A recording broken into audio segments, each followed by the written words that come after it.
Boa tarde, companheiros. Meu nome é Laércio Cavalcante, professor de Química, muito prazer. E sempre que eu estou aqui nesse projeto junto com o Fábio, já tem algum tempo, eu sempre gosto de dizer que é uma honra muito grande participar do projeto, porque fui aluno de escola pública, sei da dificuldade que é competir com o pessoal da particular, e esse tipo de evento, de oportunidade que a gente ganha, essas aulas de graça para preparar para o Enem, elas devem ser muito aproveitadas. Eu participei de um projeto muito parecido com esse, na década de 2000, comecinho de 2000, 2001, chamado Projeto Nossa Vez, que era exatamente aqui, com essa mesma quantidade de pessoas, e ao final do projeto, o número de aprovações era muito grande. Então, aquilo que o Fábio falou, né?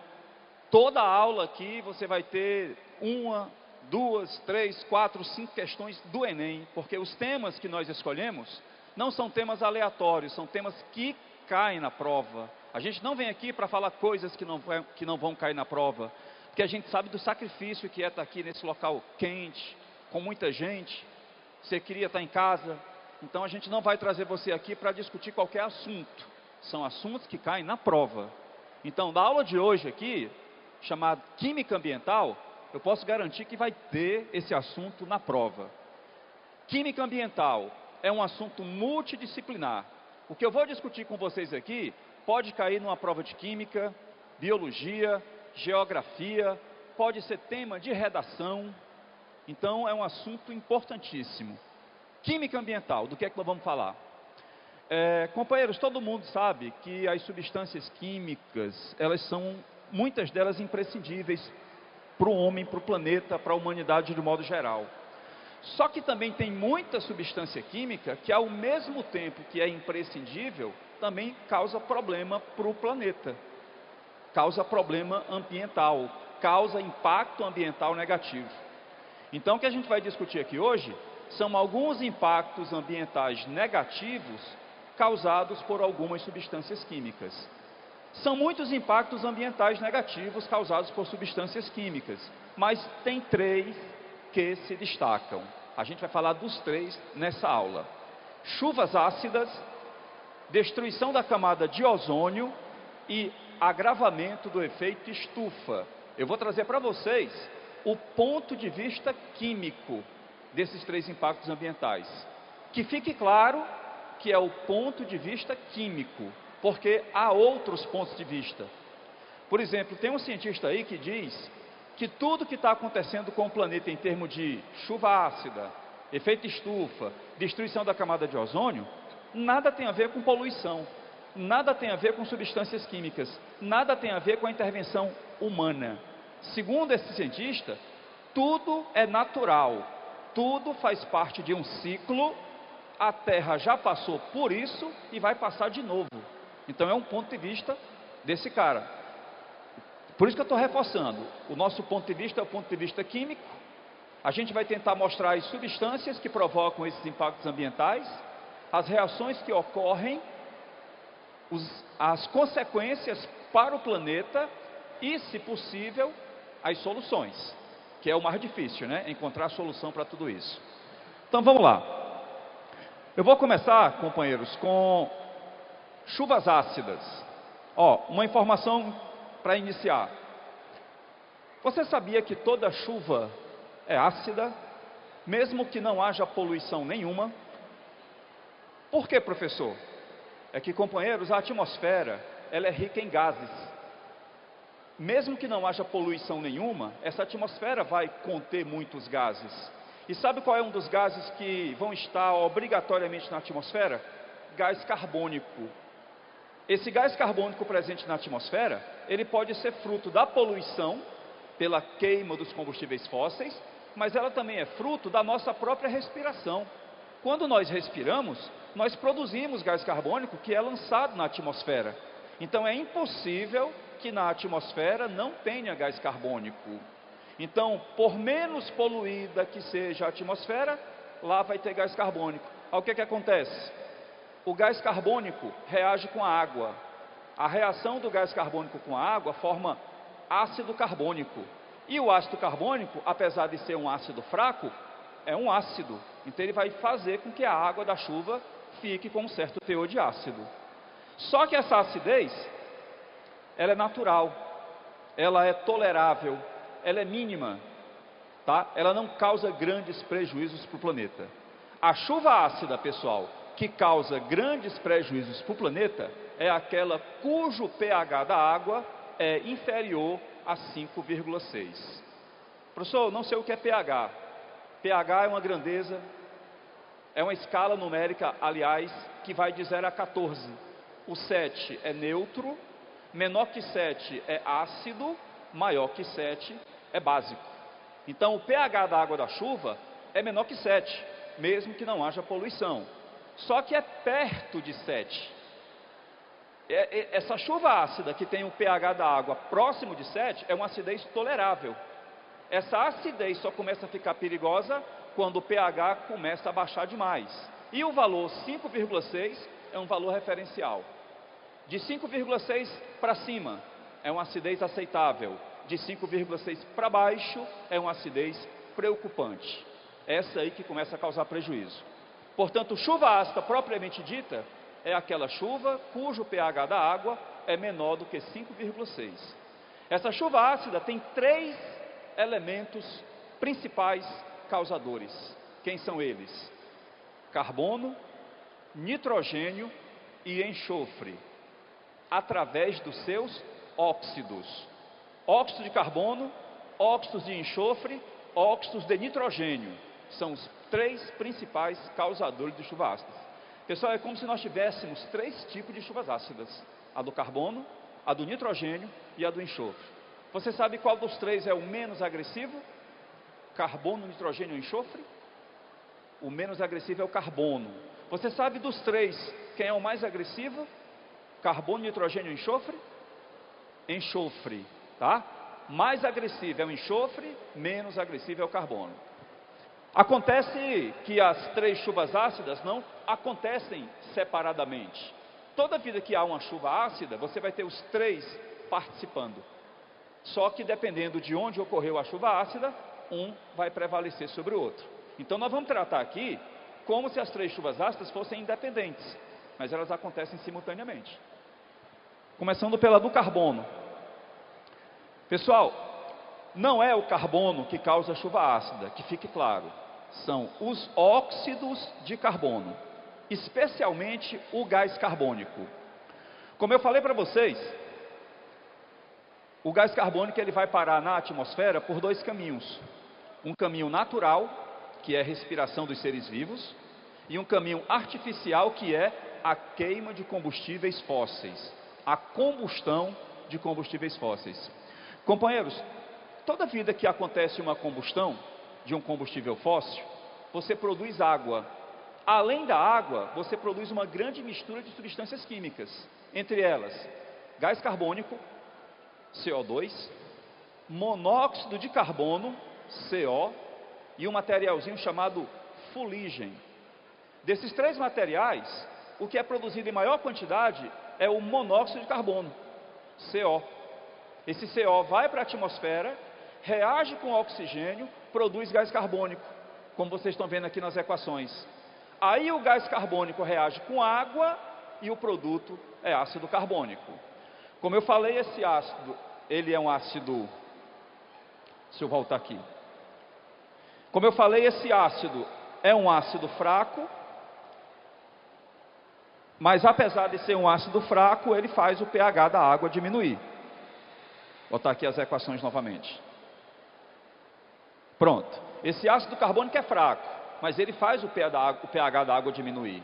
Essa acidez é tolerável, é uma acidez mínima que não agride tanto o planeta. Essa aí é a menos agressiva das chuvas ácidas. Onde é que pode acontecer esse tipo de chuva ácida? Em ambientes poluídos, onde há intensa queima de combustíveis fósseis, ou em ambientes não poluídos. Porque mesmo que não haja queima de combustíveis fósseis, você vai ter gás carbônico na atmosfera via respiração dos seres vivos. Então essa chuva ácida pode ser natural. Companheiros, vocês notaram que está saindo uma fumaça muito escura do escapamento desse veículo aí? Muito escura, não está essa fumaça? Quando a fumaça está muito escura, significa que a queima desse combustível não está perfeita, ela não está completa, ela está imperfeita. E nenhuma combustão é perfeita, queria deixar claro. Não há motor perfeito para fazer uma combustão perfeita. Mas quando o combustível queima desse jeito, gerando essa fumaça muito escura, significa que a queima está altamente irregular. E aí, o que está causando essa cor escura na fumaça é um materialzinho chamado fuligem. É a fuligem, produto da combustão incompleta, que causa esse escurecimento da fumaça. A fuligem, pessoal, é como se fosse o carbono que não queimou, ele apenas pulverizou. É como se fosse carvão em pó. Ele se acumula no cano de escapamento do carro e se acumula na chaminé da indústria. Aí quando a fumaça passa por lá, arrasta esse pó negro e aí a fumaça sai escura. Esse pó negro, ele deposita-se nas paredes, bancos de praça, estátuas, sujando esses objetos. E caso você inale essa fumaça com fuligem, essa fuligem, que é um pó, vai se depositar no seu pulmão, causando sérios problemas pulmonares. Então, é um material que faz mal para o planeta, porque suja e faz mal para as pessoas ao inalarem. Bom, essa foi a primeira chuva ácida, a do carbono. O segundo tipo de chuva ácida é causada pelo nitrogênio. E essa chuva ácida, pessoal, ela é natural. Não tem intervenção humana. Por quê? Porque o nitrogênio que vai dar origem a essa chuva ácida é o próprio nitrogênio do ar atmosférico. Eu acho que todo mundo aqui sabe que os dois principais componentes do ar atmosférico são nitrogênio e oxigênio.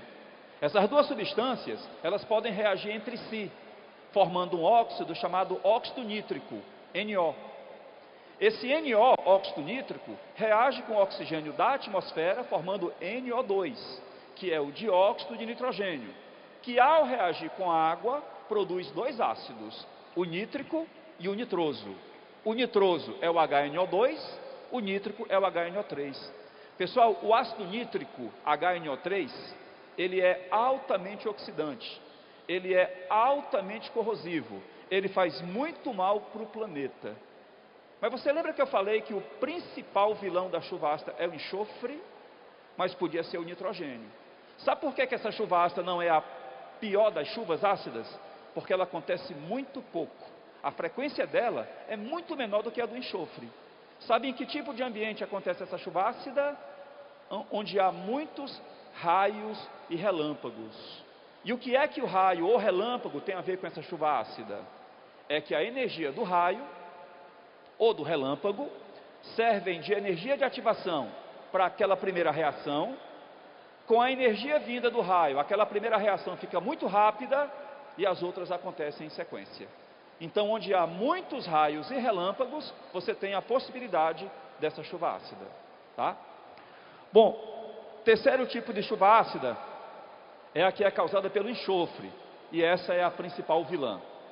De onde é que vem esse enxofre? O enxofre que desencadeia essa chuva ácida vem do combustível fóssil. Todo combustível fóssil tem um certo teor de enxofre. Esse enxofre, ele fica impregnado ao combustível na hora que o combustível é formado. O combustível fóssil leva milhões e milhões de anos para se formar. E à medida que isso vai acontecendo, o enxofre vai impregnando nele. Então esse enxofre fica impregnado no combustível, as refinarias fazem de tudo para eliminá-lo, mas não conseguem. Eles só conseguem reduzir. Então sempre fica um teor de enxofre no combustível fóssil. Quando esse combustível é queimado, se produz SO2. Aliás, quando o combustível é queimado, o enxofre presente nele queima junto. Aí se produz o SO2. O SO2 lançado na atmosfera reage com O2, formando SO3. O SO3 reage com a água da própria chuva, formando um ácido chamado ácido sulfúrico, que é o H2SO4. Esse ácido sulfúrico é altamente oxidante, altamente corrosivo, faz muito mal para o planeta.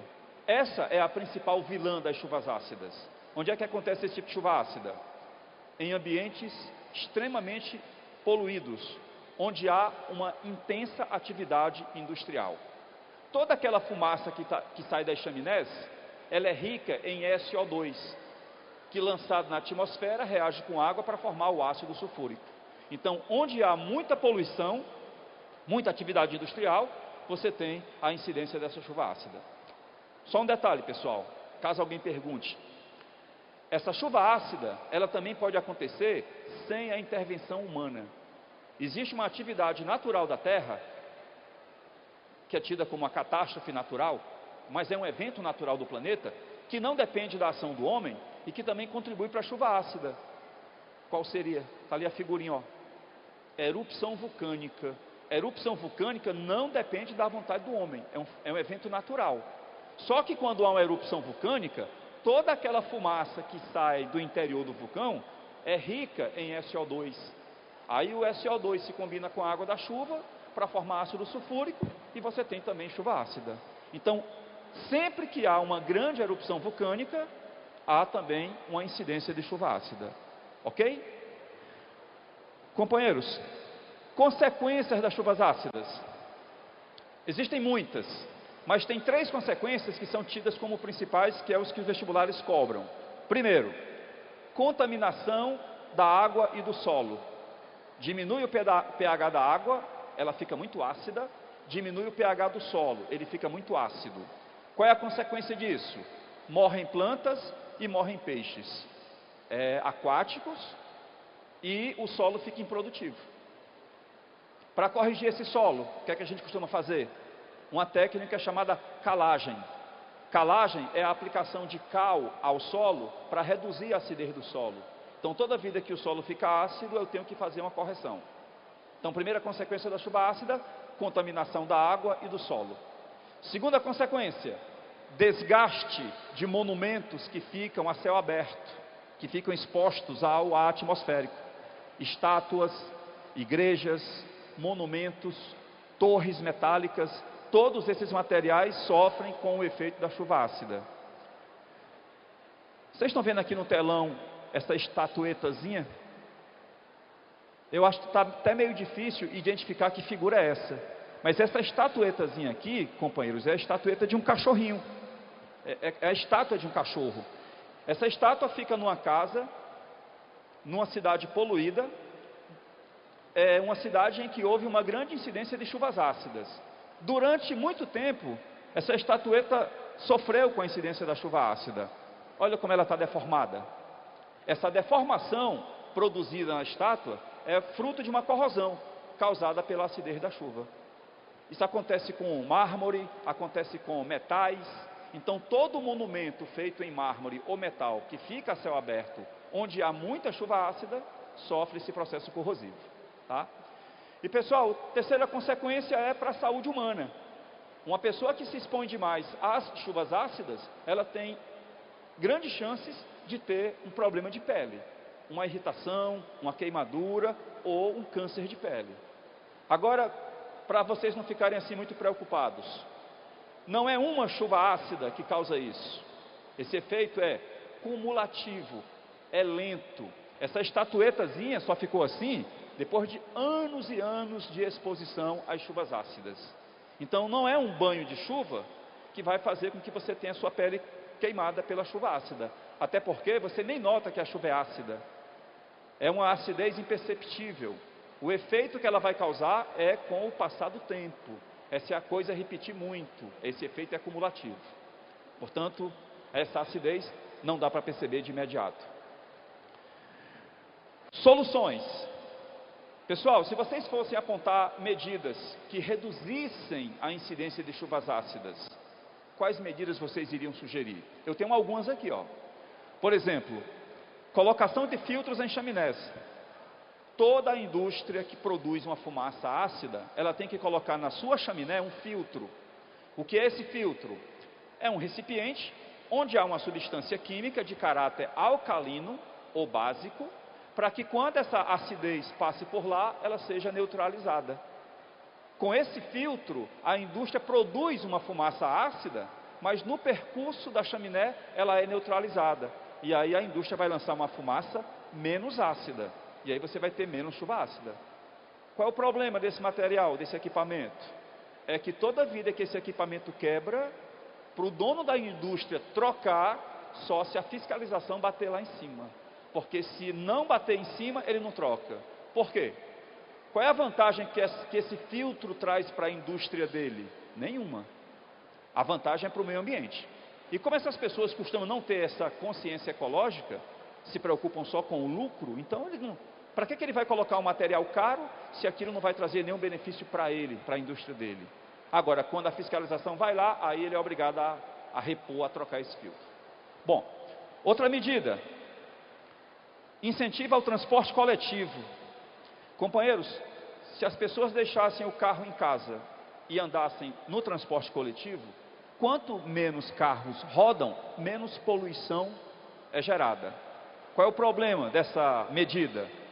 Quem é que tem carro, quem é que tem dinheiro, quem é que pode colocar gasolina e vai andar de ônibus? Só anda de ônibus quem precisa. Quem tem carro, tem dinheiro para botar combustível, anda de carro.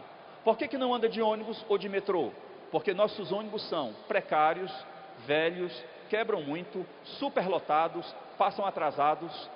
Ainda tem a questão da insegurança, gente roubando dentro do ônibus, gente assediando as mulheres sexualmente dentro dos ônibus, gente querendo incendiar ônibus. Por isso as pessoas preferem o carrinho, se elas têm como bancar.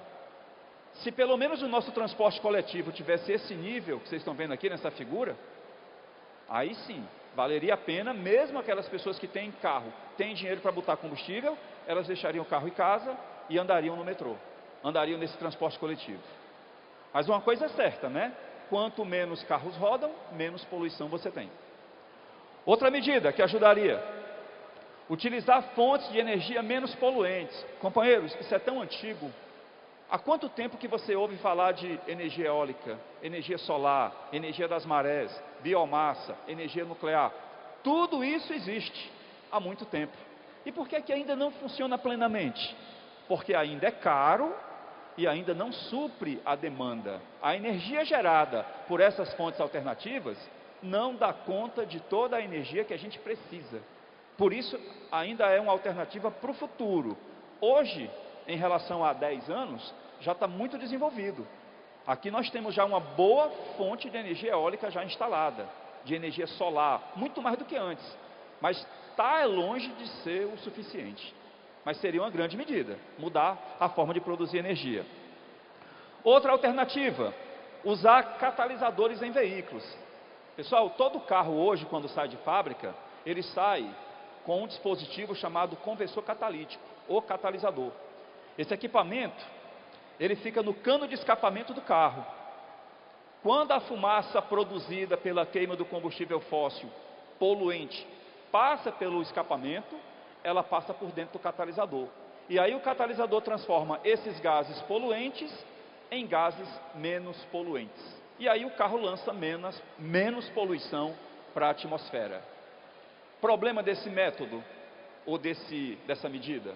Mesma coisa do filtro da indústria. Você tem um carro que tem catalisador, o catalisador quebrou.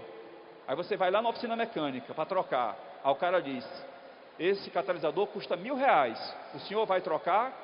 Aí ele pergunta, se eu não trocar, tem algum problema para o meu carro? O cara diz, não, isso aqui não é para ajudar no funcionamento do carro. Inclusive tem carro que rende melhor sem ele. Então a vantagem não é para o carro, é para quem? Para o meio ambiente. Aí o cara pensa no bolso e pensa na ecologia, ele prefere o bolso. Aí ele, não, então não bote o catalisador, eu vou rodar sem ele. E aí continua poluindo, tá? Mas seria uma medida. Outra medida, usar combustíveis com baixo teor de enxofre. Companheiros, desses combustíveis que a gente usa no cotidiano, vocês sabem qual deles tem maior teor de enxofre? Qual que polui mais? É o diesel.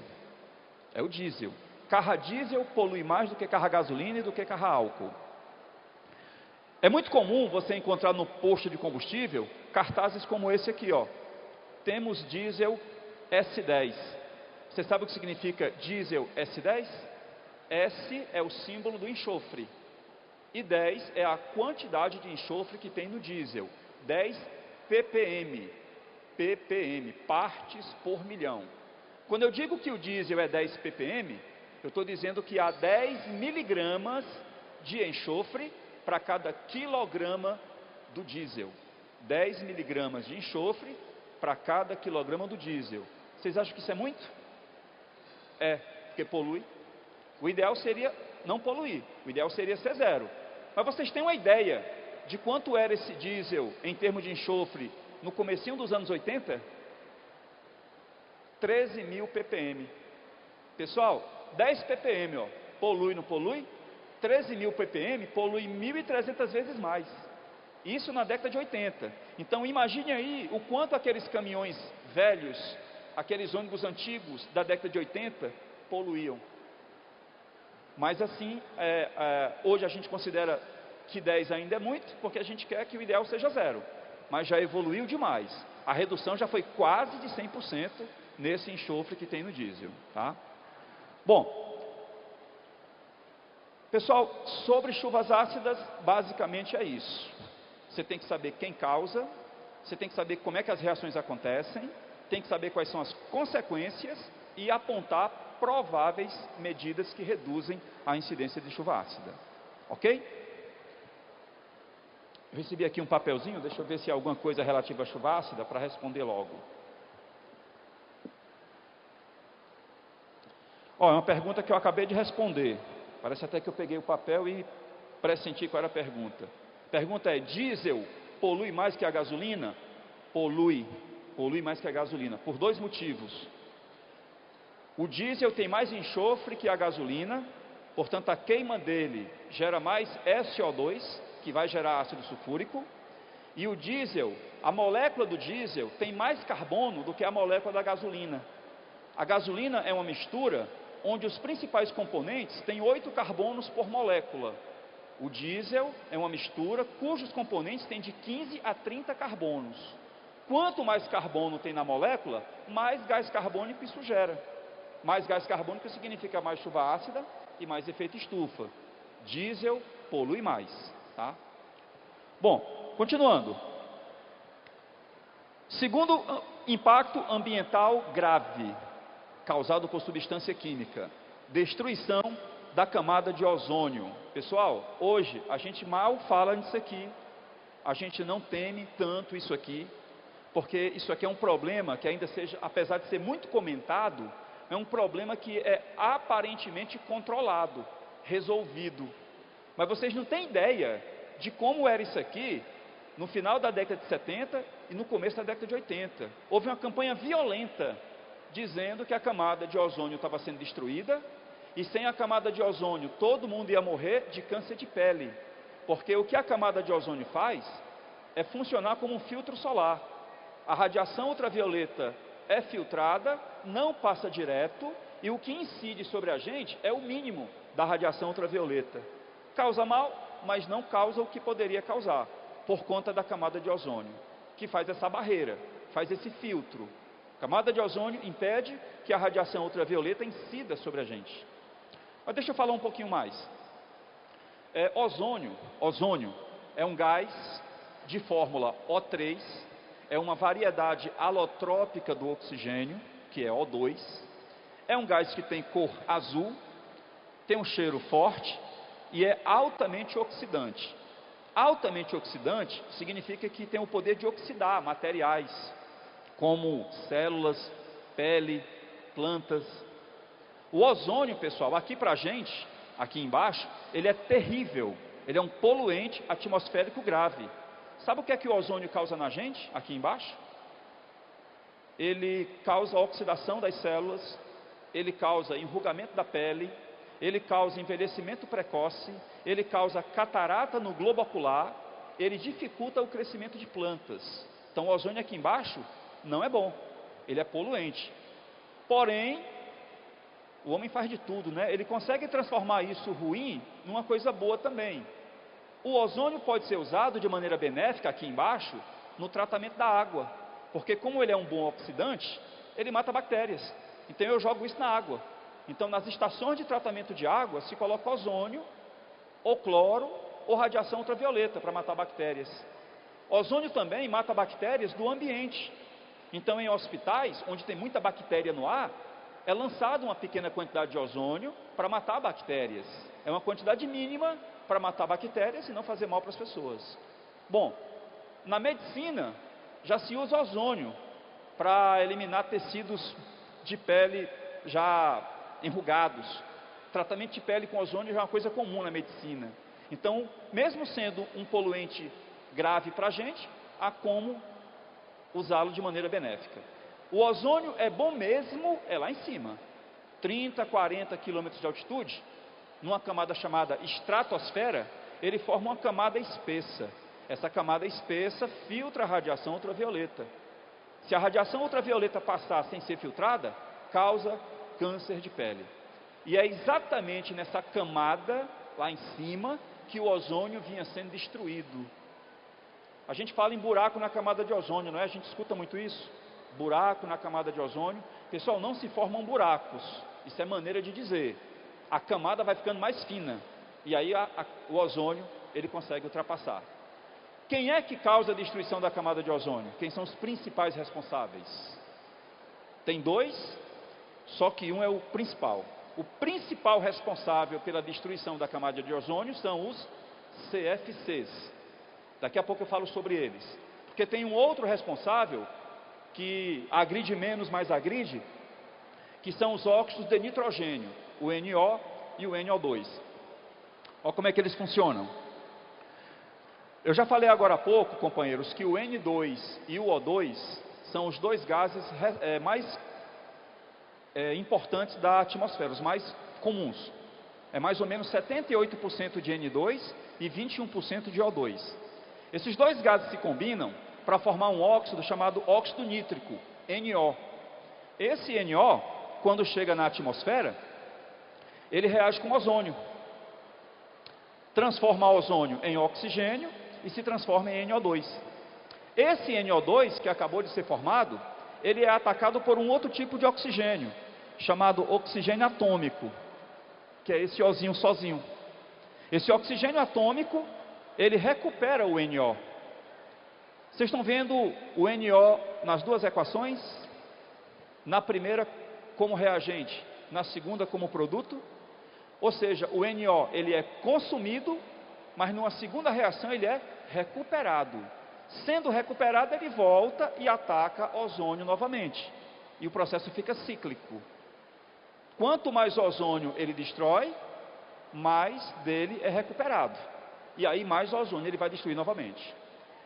Vocês estão vendo esse motor funcionando aí, companheiros? O que é que ele tem a ver com destruição da camada de ozônio?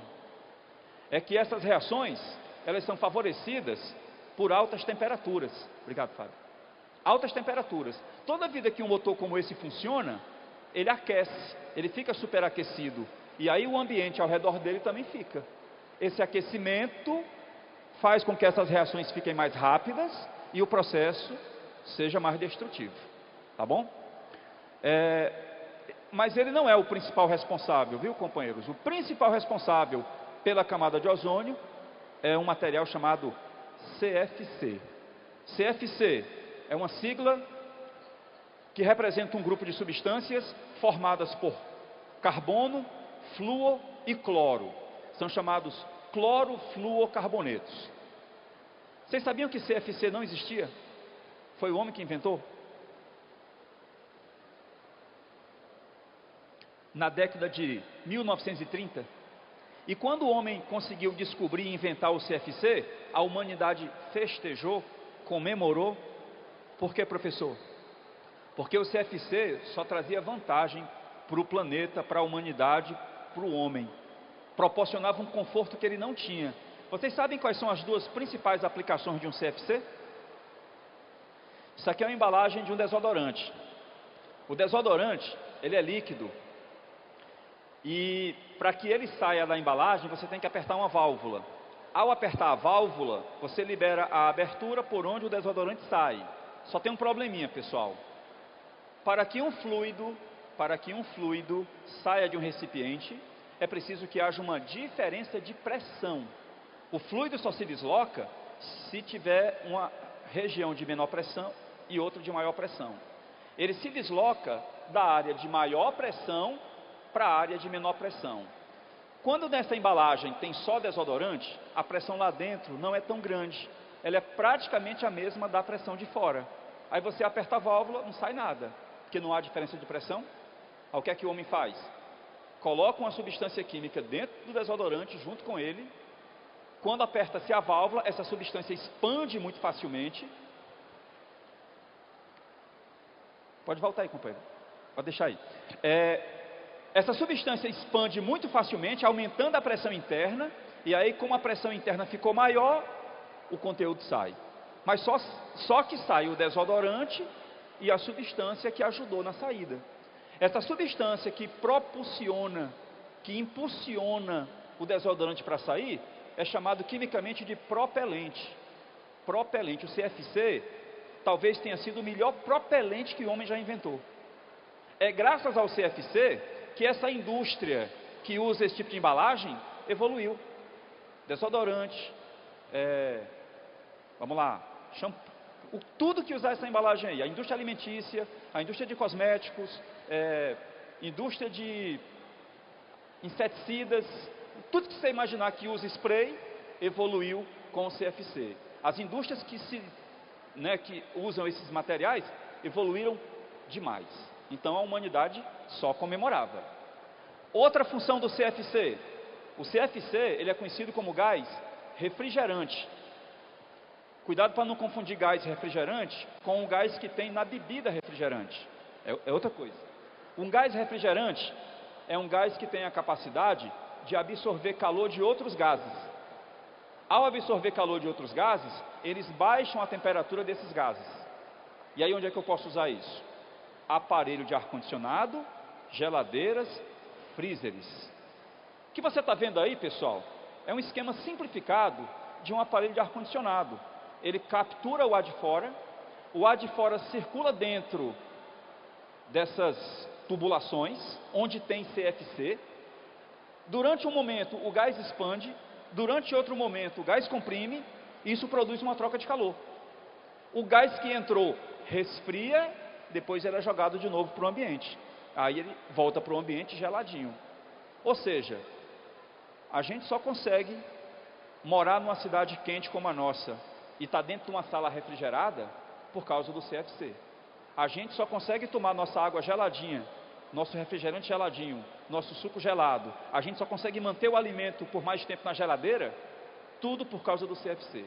Então, quando ele foi descoberto, inventado, a humanidade só comemorou. Só trazia benefício. O nosso conforto aumentou muito por causa dele. Aí ele foi usado 10, 20, 30, 40, 50 anos, sem qualquer tipo de discriminação, sem qualquer tipo de restrição. E aí um cientista descobriu, pessoal, CFC é muito bom, mas está destruindo a camada de ozônio. Ele está reagindo com o ozônio, destruindo a camada de ozônio. Daqui a pouco, se a gente continuar usando o CFC como está, não tem mais camada de ozônio. E vai morrer todo mundo de câncer de pele. Você imagina o quanto isso apavorou a população, né? Como é que o CFC atua na camada de ozônio? Um dos principais gases CFC é um gás que nós conhecemos como gás de geladeira, ou gás freon. O gás freon, a molécula dele é CCl2F2. O nome dele oficial é dicloro de fluormetano. É uma molécula altamente estável, quase ninguém reage com ela. Então ela é lançada na atmosfera e vai subindo. Quando chega lá na estratosfera, a radiação ultravioleta lá da estratosfera incide sobre ela e quebra a molécula, liberando o grande vilão, que é o átomo de cloro.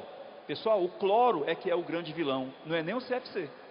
O CFC é porque libera o cloro, mas é o cloro que reage com o ozônio, transformando o ozônio em O2, que é gás oxigênio. Aquela substância que é formada junto com o oxigênio, CLO, ela é atacada em seguida por um tipo de oxigênio chamado oxigênio atômico, que é o O sozinho. Aí nessa reação, o cloro é recuperado. Vocês perceberam que o cloro, Cl, sozinho, Cl, ele aparece nas duas últimas reações? Primeiro como reagente, onde ele é consumido, depois como produto, onde ele é regenerado. Ao ser regenerado, ele volta e ataca de novo o ozônio. O processo fica cíclico. Além de cíclico, o processo fica rápido, porque tem um detalhe. Toda vida que uma substância é consumida e em seguida é regenerada, ela passa a fazer um outro papel dentro da reação, papel de catalisador. Catalisador aumenta a velocidade das reações. Portanto, toda reação onde tem catalisador atuando é rápida, mais rápida do que o normal. Então esse processo é cíclico e é rápido. Por isso que em tão pouco tempo a camada de ozônio foi tão devastada. E o que aconteceria se a camada de ozônio... então toda vida que você usa um spray, ou usa o ar-condicionado, ou a geladeira, você contribuía para que isso acontecesse. Qual a consequência? Sem a camada de ozônio, a radiação ultravioleta passa direto, incide sobre a gente e vai causar câncer de pele. A grande consequência da destruição da camada de ozônio é o aumento da incidência do caso de câncer de pele. Pessoal, só para você ter uma ideia, a ONU estimou que para cada 1% de ozônio que você destrói, surgem no planeta mais ou menos 50 mil casos de câncer de pele. 1% de ozônio a menos significa 50 mil casos de câncer de pele a mais. Esse dado alarmou, chamou a atenção, trouxe à tona um problema que ninguém conhecia, e aí as autoridades tiveram que tomar uma atitude drástica. Qual foi? Proibição do CFC. Hoje em dia, quando você usa um spray, quando você usa a geladeira, quando você usa o aparelho de ar-condicionado, você não mais lança CFC na atmosfera, porque não tem mais CFC lá. As indústrias que usavam esses materiais tiveram um prazo para encontrarem substitutos para os CFCs. Felizmente, esses substitutos foram encontrados. Hoje em dia, esses materiais não usam mais CFC. Sabe quais são os gases usados no lugar do CFC, que conseguem fazer o mesmo papel sem destruir a camada de ozônio? Gás carbônico, gás propano e gás butano. Propano, butano e gás carbônico. É isso que você lança na atmosfera hoje, no lugar do CFC. Então a camada de ozônio parou de ser atacada. Significa que o problema está resolvido? Não, porque tem muito CFC lá em cima ainda, reagindo. Só que esses processos vão ficando lentos até que a regeneração da camada de ozônio seja mais rápida, e aí ela começa a se recuperar. Alguns dados apontam que em alguns pontos do planeta essa camada já está quase totalmente regenerada, que por volta de 2060, daqui a 40 anos, toda a camada de ozônio estaria recuperada. Mas são dados que eu nem sei se merecem tanto crédito, porque às vezes se divulga só o que se interessa, né? Mas assim, acredita-se que seja um problema contornado, tá bom? Só que é interessante, em química ambiental, é muito difícil você resolver um problema sem criar outro. Pessoal, a camada de ozônio não está sendo mais perturbada, porque você não está produzindo mais o CFC. Quais são os gases que eu estou colocando no lugar do CFC? Carbônico, butano e propano. Eles não agridem a camada de ozônio, mas eles fazem outra coisa. Eles causam efeito estufa. Esses gases, eles têm o poder de absorver calor, mais do que o normal. Em grande quantidade, eles vão reter tanto calor que vai tornar o planeta muito mais quente do que o que precisa. É o chamado agravamento do efeito estufa, que é o tema do momento, né? Só se fala em efeito estufa. Pessoal, fala-se tanto em efeito estufa e fala-se tão mal que muita gente pensa que o efeito estufa é prejudicial para o planeta. Ledo engano. O efeito estufa natural, ele é imprescindível, ele é altamente necessário. Se não fosse o efeito estufa natural, talvez nem houvesse vida no planeta. Por quê, professor? Vocês sabem que quando o Sol ilumina o planeta Terra, ele não ilumina todo o planeta de uma vez, não é verdade? Ele só ilumina metade. Fica uma metade no claro e uma metade no escuro. Essa metade que fica no escuro, daqui a pouco ela vai receber a luz do Sol, porque a Terra faz a rotação. Quem estava no claro fica no escuro, quem estava no escuro fica no claro. O problema é que devido ao calor específico dos materiais que compõem o planeta, mesmo que aquele lado fique no escuro por poucas horas, esse lado congelaria. Interessante, né? Em 12 horas, sem receber a luz do Sol, uma boa parte do planeta congelaria. Mas aí, como a Terra gira, esse lado que congelou iria esquentar de novo. E o que estava quente vai congelar. Só que isso ia acontecer todo dia. Todo dia você teria uma parte do dia congelante e uma parte do dia superaquecida. Pessoal, há vidas que se dão bem em locais muito quentes, se adaptam. Há certos organismos que se dão muito bem em ambientes muito frios, eles se adaptam. Agora, nos dois, de manhã congelado e de tarde superaquecido, eu acho que seria improvável a existência de vida como há hoje no planeta. Seria muita oscilação térmica. Sabe por que isso não acontece? Porque na nossa atmosfera existem gases que têm o poder de absorver calor. O calor do Sol entra, uma parte é dissipada, mas uma parte fica retida. Esse calor que fica retido mantém esse lado do planeta aquecido, mesmo quando ele estiver no escuro. Tempo suficiente para que o planeta volte a receber a luz do Sol. É esse calor retido por esses gases que nós chamamos de efeito estufa natural. Ele é imprescindível. O que faz mal é o agravamento dele. É que alguns dos gases que têm o poder de absorver calor, esses gases de estufa, eles passaram a ser produzidos muito mais do que o necessário. E aí eles se acumularam no planeta, na atmosfera, passaram a reter muito mais calor do que o necessário e o planeta ficou superaquecido. Existem 3 gases que são tidos como os mais, digamos, os grandes responsáveis pelo agravamento do efeito estufa: o gás carbônico, o metano e o vapor d'água. Dos 3, sabe quem é que tem maior potencial para absorver calor? O professor Fernandes falou disso agora há pouco que eu ouvi. É o metano. Pessoal, o metano, ele absorve quase 23 vezes mais calor do que o CO2. Só que o principal vilão não é o metano. O principal vilão é o gás carbônico, porque mesmo sem ter tanto poder para absorver calor quanto o metano, ele existe em muito maior quantidade. Há muito mais gás carbônico do que metano. Pessoal, se nós tivéssemos tanto metano quanto tem de gás carbônico, literalmente estaríamos fritos, porque a absorção de calor seria muito mais intensa. E o efeito estufa seria muito mais intenso também. Bom, antigamente, por que não se falava em efeito estufa dessa maneira, né, nesse agravamento? Pessoal, quando eu falo antigamente, eu estou falando antes da Revolução Industrial, eu estou falando antes do advento do automóvel, eu estou falando antes das superpopulações.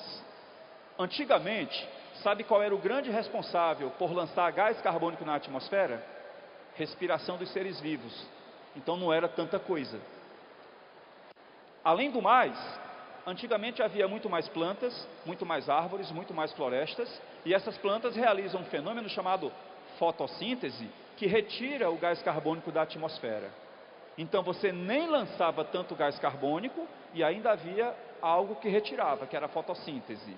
Isso garantia um equilíbrio. O gás carbônico não acumulava na atmosfera. O tempo foi passando e esse equilíbrio foi sendo quebrado. Atualmente, vamos lá. Fatores que contribuíram para a quebra desse equilíbrio. Pessoal, hoje tem muito mais gente do que antigamente. Muito mais. As populações cresceram demais. Nós temos superpopulações. É tanta gente que o planeta já não suporta o peso dessa população. Tem muito mais gente do que recursos para o planeta oferecer para causar conforto para essas pessoas. Quanto mais gente, quanto maior a população, maior o índice de respiração. E aí mais CO2 é produzido. Quanto mais população, mais CO2. Outra coisa, essas pessoas precisam de energia, porque elas precisam de conforto, luz, água, televisão, internet, carro, ônibus, tudo isso vem às custas de energia. E sabe qual é a nossa principal fonte de energia? Combustão de combustíveis fósseis, que polui, produz muito gás carbônico. Então a conta é assim, ó, mais respiração, mais combustão, significa mais CO2. Ao mesmo tempo, aquela atividade que poderia reduzir o gás carbônico da atmosfera diminuiu muito. Hoje já não temos tantas florestas como antigamente. Muita coisa foi devastada. Então nós não temos tantas plantas, não temos tanta fotossíntese. Quanto menos fotossíntese, mais CO2 na atmosfera. Olha como a conta não bate. mais respiração, mais combustão, menos fotossíntese. Significa mais gás carbônico. Pessoal, não tem jeito. Esse gás carbônico ele acumula. E o acúmulo do gás carbônico, ele vai causar o agravamento do efeito estufa. Quanto mais carbônico tem na atmosfera, mais calor retido. Aí as consequências: aquecimento global, derretimento das calotas polares, que causam aumento do nível das águas dos mares e oceanos, problemas na agricultura. Como assim, professor? É que toda planta, para se desenvolver plenamente, ela precisa receber uma certa quantidade de luz e calor, nem mais nem menos. Se você fornece mais calor do que o que ela precisa, ela não desenvolve. Problema na agricultura significa fome no mundo, porque é da agricultura que vem a nossa principal fonte de alimentação. Outro problema grave: saúde. Pessoal, principalmente problema respiratório. Hoje em dia é muito difícil você achar uma pessoa que não tenha uma rinite, uma sinusite, uma laringite. Quase todo mundo tem. As causas desses problemas respiratórios são muitas, mas o efeito climático, a loucura que é o nosso tempo hoje, também contribui de forma muito significativa. Tudo isso é consequência do agravamento do efeito estufa. Solução: como é que você resolveria o problema do agravamento do efeito estufa? Pessoal, esse é o grande X da questão. É difícil. É difícil por quê? Porque tudo isso é decorrente da nossa necessidade por conforto. A gente não admite hoje ficar sem ar-condicionado, a gente não admite hoje ficar sem a luz elétrica, a gente não admite hoje ficar sem a geladeira, sem o carro, sem a televisão. A gente não quer mais abrir mão desse conforto. E esse conforto é bancado pela energia. E qual é a forma de energia que a gente usa hoje? Queima de combustíveis fósseis. Se o grande problema é a necessidade por energia, que a gente não consegue abrir mão, e se a forma de produzir energia é o que está causando tudo isso, então qual seria a grande saída? Mudar a forma de produzir energia. A gente tem que parar de queimar combustível fóssil e usar as energias alternativas. Eólica, solar, das marés. O problema é que isso ainda é muito caro, como eu falei, e não supre a demanda. Ainda não tem energia vindo dessas fontes para suprir toda a demanda. Então, enquanto a gente não conseguir popularizar essa energia, a gente não vai conseguir substituir o combustível fóssil. Então, isso é um problema que ainda vai levar um tempinho para ser resolvido. Enquanto não mudarmos completamente a forma de produzir energia, tudo que fizermos vai ser paliativo. Exemplo de paliativo. Pessoal, reflorestamento ajuda? Ajuda. Quanto mais plantas tem, mais fotossíntese, é menos gás carbônico na atmosfera. Quanto mais planta tem, é mais carbono aqui embaixo e menos carbono lá em cima.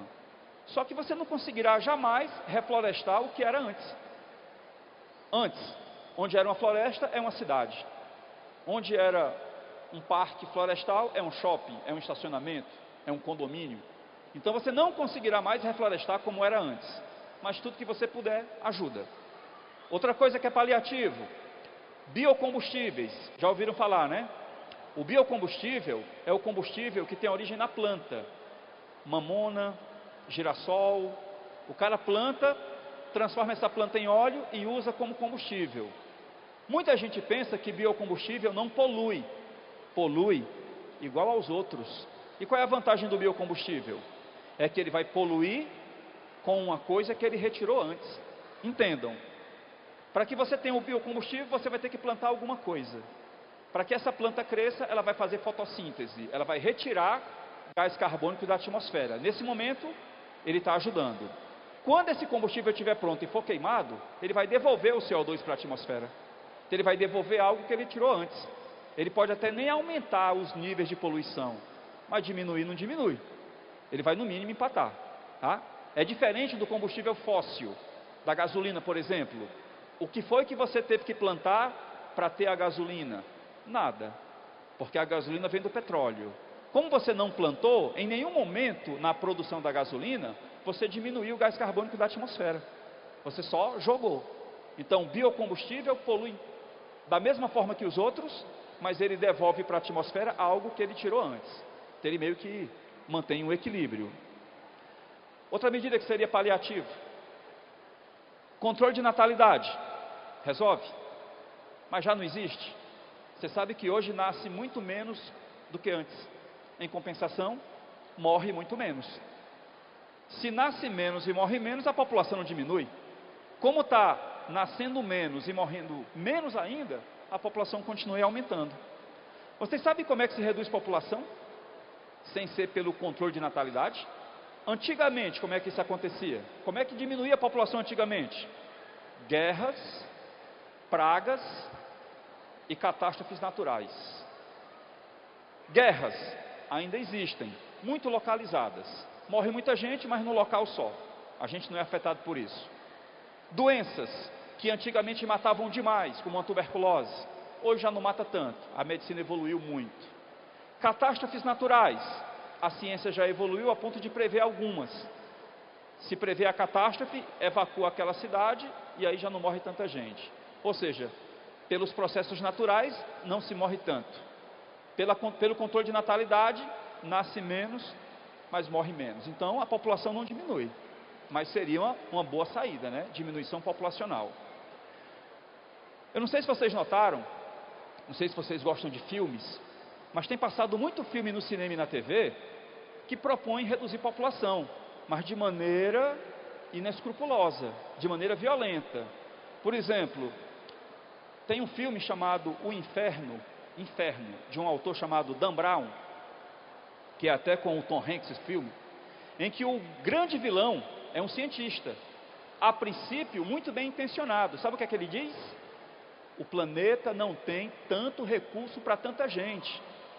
Se tem mais pessoas do que recursos, vai faltar recurso, a pessoa vai passar fome, sede, vai passar desconforto. Para que as pessoas vivam confortavelmente, precisamos eliminar 1/4 da população, pelo menos, porque as pessoas que vão sobrar, elas vão viver melhor, porque vai ter mais recursos para ela. O que ele propõe? Uma arma biológica que ele coloca na água, e quando as pessoas tomarem essa água, eu estou falando agora das mulheres, elas ficarão inférteis, mas não todas, apenas 1/4, 25%, de maneira aleatória. Isso vai atingir pobre, rica, branca, preta, brasileira, muçulmana. Então ele propõe isso, colocar isso na água, as mulheres tomam, ficam inférteis em 1/4, e aí daqui a alguns anos você vai ter a população reduzida em 1/4. Claro que ninguém aceita, né? E aí o filme é todo, os caras correndo atrás desse cientista para descobrir onde é que essa bomba está, que é para eliminar. Outro filme que fala disso, não sei se vocês viram, Vingadores, Guerra Infinita, né?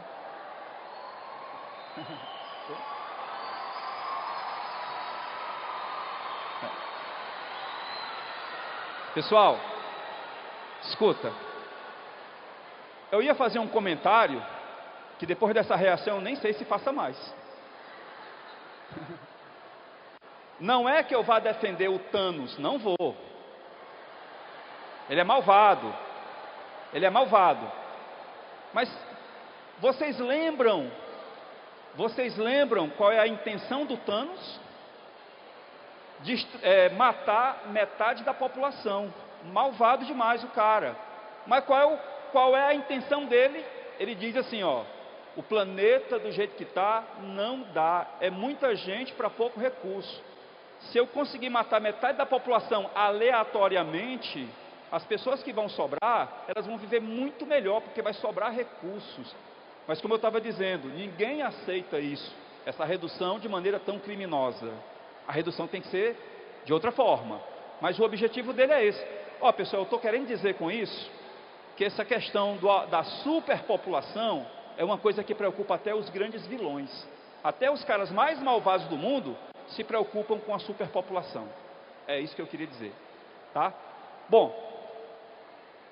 o que eu queria trazer para vocês hoje, eu acho que eu consegui, era falar desses 3 problemas ambientais: chuva ácida, camada de ozônio e efeito estufa, dizer quem são os principais causadores, as consequências e as prováveis soluções.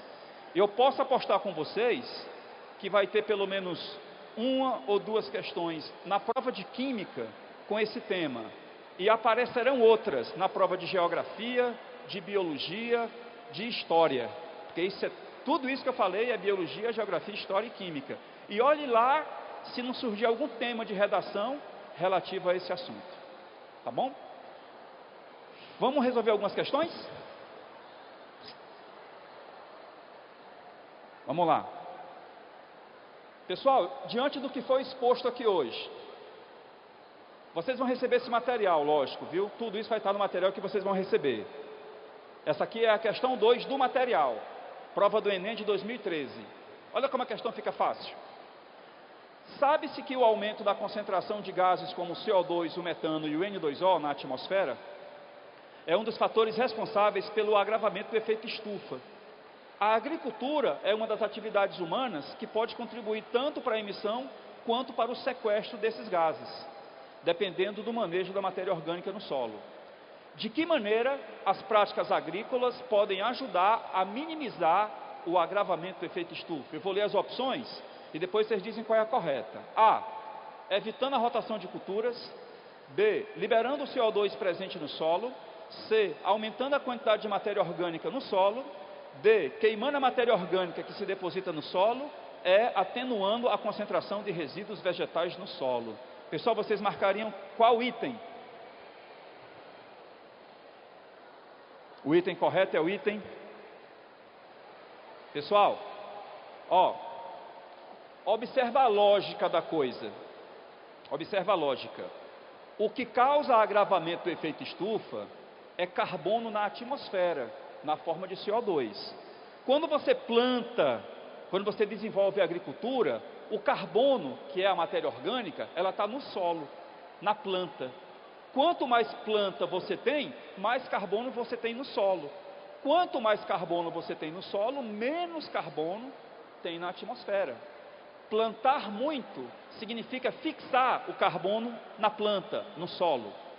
Se você não tiver carbono no solo, esse carbono vai estar na atmosfera, causando efeito estufa. Então, o que a agricultura proporciona é a retenção de carbono aqui no solo e não na atmosfera. Por isso que o item C é o item correto. Mais uma. Vamos lá. Não, vamos passar aqui, vamos escolher uma melhorzinha. Pode passar.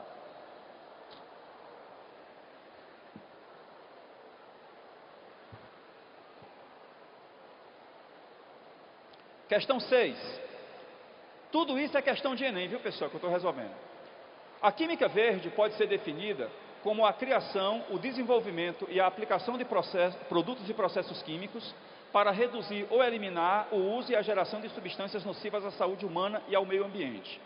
Um recurso de geração de energia que obedeça a esses princípios tem um ramo da química, um ramo novo chamado química verde, que é um ramo da química que tende a produzir tudo que nós precisamos, tudo que a outra química produz, mas de maneira a poluir menos, de maneira a gerar menos resíduos tóxicos, causar menos mal à saúde.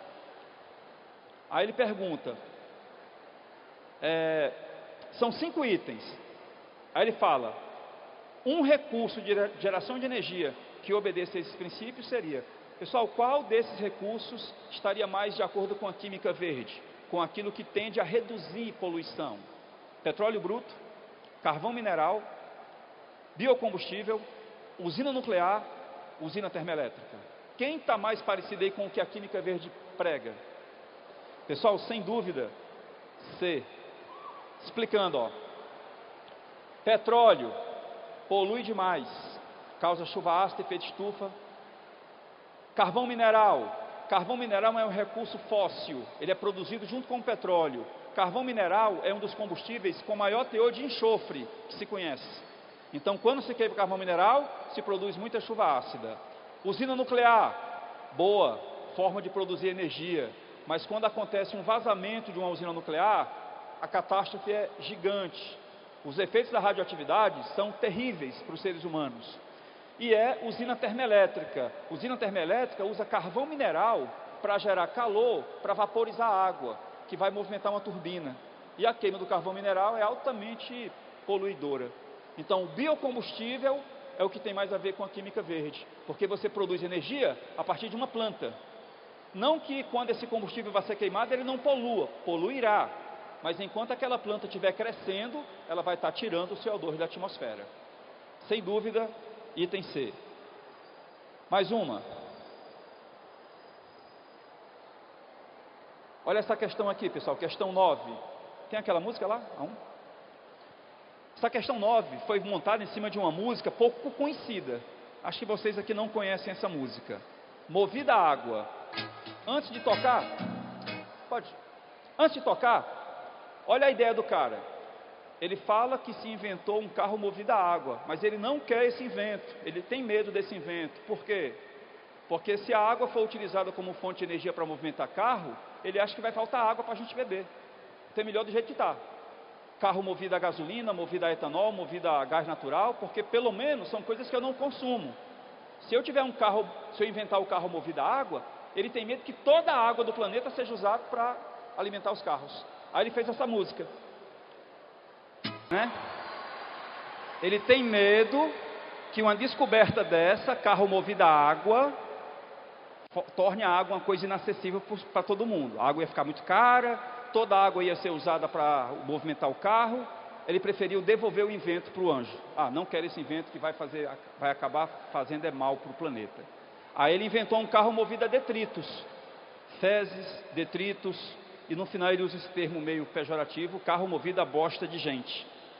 Aí a questão pergunta, pessoal, o combustível imaginado para viabilizar o invento proposto nesses versos é: qual seria desses combustíveis o que seria obtido a partir de fezes, detritos, matéria orgânica em decomposição?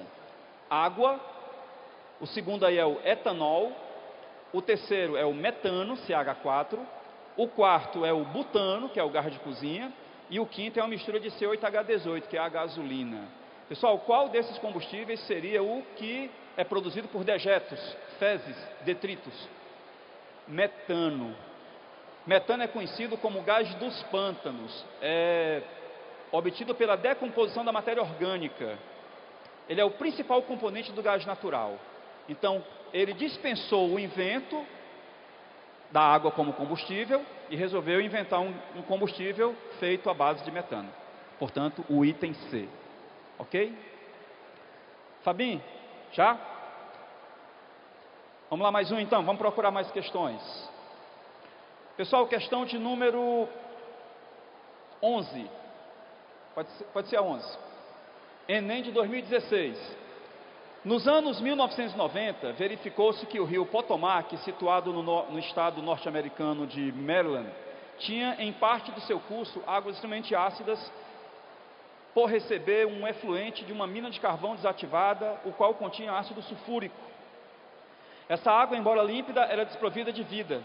Alguns quilômetros adiante, instalou-se uma fábrica de papel e celulose, que emprega hidróxido de sódio e carbonato de sódio em seus processos. Em pouco tempo, observou-se que a partir do ponto em que a fábrica lança seus rejeitos no rio, a vida aquática voltou a florescer. A explicação pelo retorno da vida aquática nesse rio é, olha que interessante, pessoal, as coisas acontecendo sem querer e dando certo. Havia nesse rio, nas margens dele, uma fábrica que produzia cimento, eu acho que é cimento. E essa fábrica produzia muito ácido sulfúrico e lançava no rio. Aí a água do rio ficava pobre, altamente ácida, morriam peixes e plantas, o rio ficou meio sem vida. Um pouco mais à frente, foi instalada uma fábrica de celulose. E para se produzir o papel a partir da celulose, se usa muito hidróxido de sódio, que é soda cáustica. Aí esse material também era lançado no rio. Teoricamente era mais um poluente, concordam? Duas indústrias lançando poluentes no mesmo rio, uma perto da outra. Só que ocorreu o inesperado. A partir do ponto daquela segunda indústria, a água do rio passou a florescer, a água ficou regularizada, voltaram os peixes, voltaram as plantas. Como é que uma fábrica que lança poluente naquele rio conseguiu melhorar a qualidade da água do rio? Porque aconteceu um fenômeno chamado neutralização. Uma fábrica lançava ácido sulfúrico, a outra lançava hidróxido de sódio, que é uma base. Toda vida que um ácido se encontra com uma base, acontece uma reação de neutralização, na qual se produz sal e água. Com isso, a acidez da água do rio, ela diminuía a partir do ponto que tinha a segunda fábrica. E a partir dali a água voltava a ter um teor de qualidade maior, e aí a vida voltou a florescer. Então, o que foi que houve a partir do segundo ponto da segunda indústria? Uma diminuição da acidez da água, devido à segunda fábrica lançar uma substância que neutraliza essa acidez. Interessante, né? Uma poluição anulando a outra. De repente, é uma ideia para se pensar. Melhor resposta para essa questão, companheiros, seria qual? D de dado. Diminuição da acidez das águas do rio pelo efluente da fábrica de papel e celulose.